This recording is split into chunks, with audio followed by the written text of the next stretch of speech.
Okay, so regarding this laptop then, this is a HP 15 laptop. This is 15R119NX. So basically, yeah, and when I turn the laptop on, it says an operating system not found. So for example, if you can't get into your laptop and you've got files on there and you deleted the, I don't know, the operating system, you deleted the memory, the boot option of booting into the Windows, like what I did, I thought I deleted the partitions, and then I realized that the data was in a separate partition, but I didn't realize I had to convert the disk from an MBR to GPT partition. So now I can't get into it, but I know what I have to do. Basically, all you're gonna have to do is remove the hard drive out of the laptop. So I'm going to do that now. I've already started removing the screws out of the laptop. So what I've done, so basically, I've already took the screws out, majority of the screws out. You can see all the screws here. 1, 2, 3, 4, 5, 6, 7, 8, 9, 10. Basically, you got to. That's a screw for the CD-ROM drive, the optical drive. You've got to take that out as well.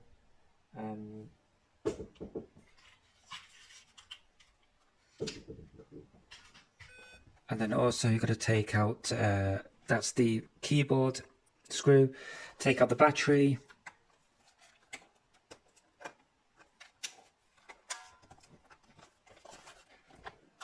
Like so.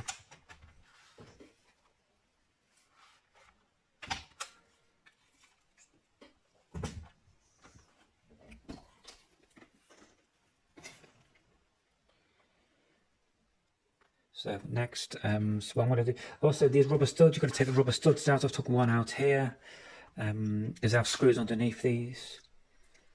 So this is also like a disassembly video as well. So if you want to upgrade your hard drive or your RAM memory, or you've got problems with the motherboard that you need to diagnose, this also helps you. So yeah, there's one more screw here. Just took out the rubber stud there from that. These are the long screws. So inside these rubber studs are long screws compared to the short screws which are in these normal ones here, the main body. So take the plastic piece out, and take this off on that side. So next what you want to do is you want to separate this whole thing, the chassis. I have to take out the keyboard. Yeah. So you're going to need a spatula cable to, spatula tool to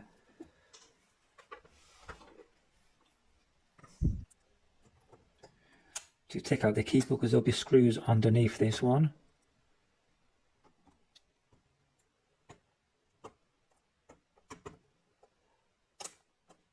So what you want to do, you want to go over the clips. You've got clips, for example, one here, can you see the groove here? 1, 2, 3, 4, 5. So you want to get something and you want to pry it into those clips, into between the chassis and the keyboard until you get to the clips, and then it unclips those clips basically.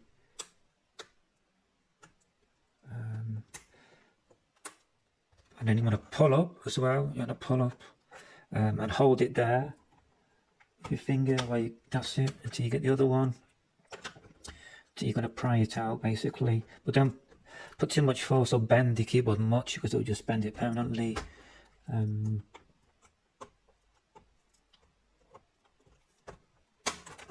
you go.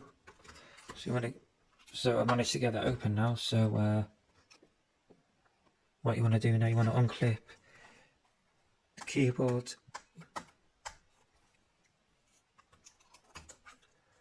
clip that ribbon there, and you want to basically take these screws out.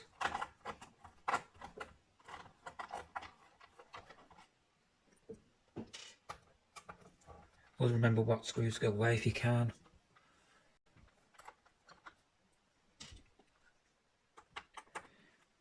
So this is what happens when you forget to back up your data before you do anything on your computer. This was a customer's computer. So yeah, that's good. So it's when you separate a laptop, you always, especially in the old ones, you always have to make sure that the keyboard comes out, because if it comes out, that means the screws underneath it holding it. So screws from the bottom and the top holding it in. So you've got to take all those out. What you want to do next is you want to get prying tool and then just start on the perimeter of the laptop and then just gently push upwards like this. You can see.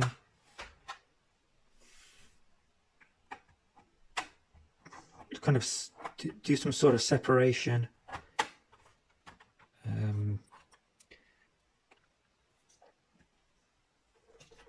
Maybe get an old credit card and then just place it in there just to keep that separated.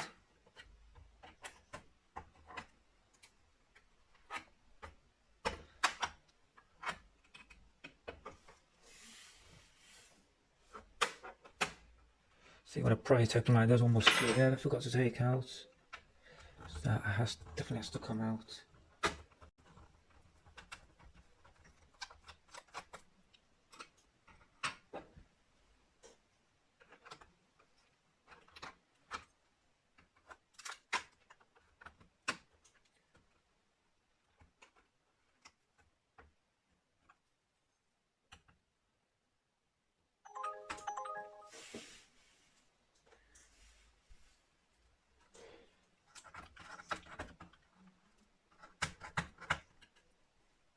And also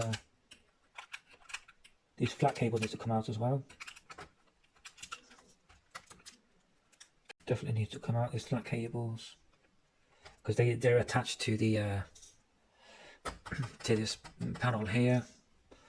So avoid any pulling of force or pulling off items, components that could lead to more problems for further on, which you don't want.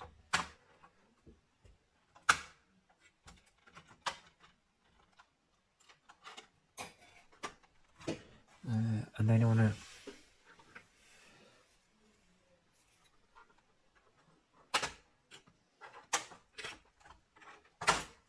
that's it, that's open now. Cool, that's very, very dirty laptop. As you can see, that fan there needs cleaning out there. So what you'll have to do is just take the fan out, 1, 2, 3 cables. You'll also have to take the whole motherboard out because the heatsink is connected to the module is connected to the back of the motherboard, so you have to take all those out. So there's not much screws holding the motherboard, never is.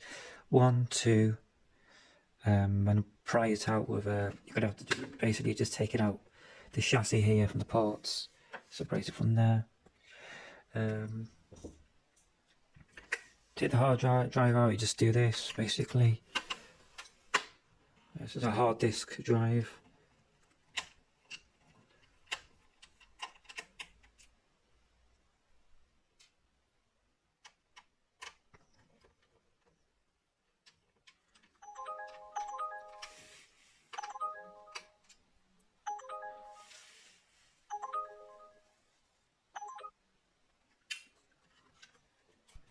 And then what you want to do, you want to push this out here with this plastic tag, and that's it. Your hard drive's out. That's it.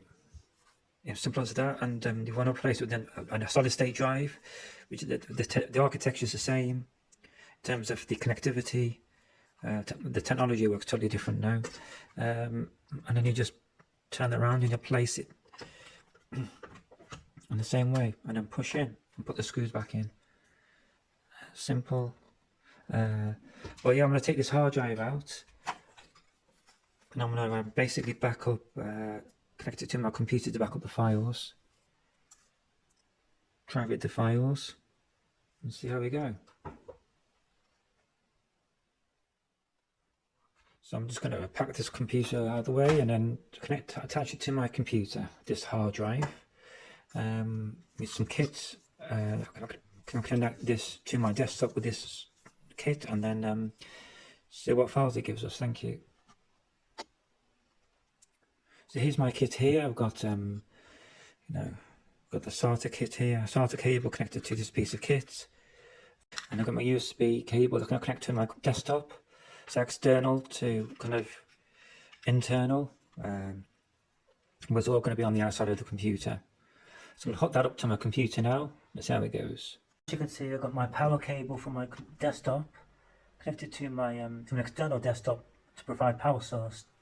That's connected to my hard drive power, and then my data is connected from there with this cable, the SATA cable, and that's USB, and that's connected through USB into my laptop there, so I can view my the data on this computer. Look at the drive then. Here the plugging in the drive, you go to disk management. Type in disk management over here, the bottom right left hand corner, disk management, and then click on open. See that? So you're going to click on open, and then this gives you disk management. This tells you here the drives that are connected. That's my computer, my main hard drive. That's the external drive.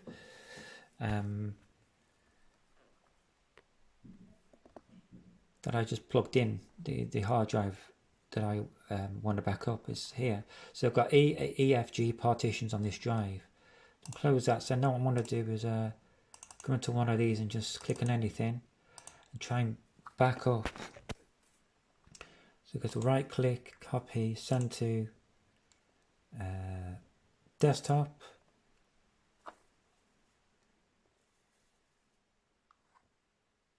And the name of that folder is Angie here.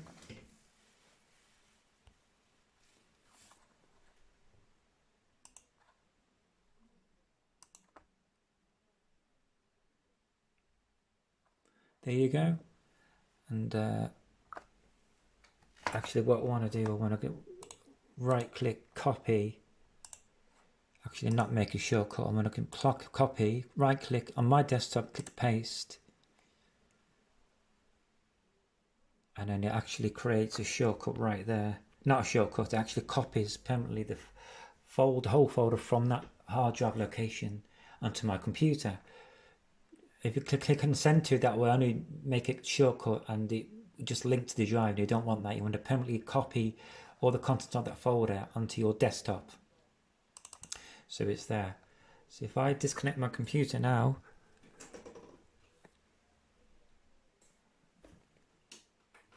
so I just turned off the hard drive that I'm backing up. I click on the shortcut, that wouldn't allow it because I've disconnected my drive. The drive or network connected to the shortcut Angie is unavailable. So that's what I mean by copy. I don't want that. I permanently copy drive folder here. Double click on that. That would that will be on there because I've permanently copied that. So that's what you do. And once the trick is to connect your drive to your computer. Once you've done that, you can copy the contents to anywhere. Thank you so much for watching. I hope this is you've enjoyed this video. Thanks for watching.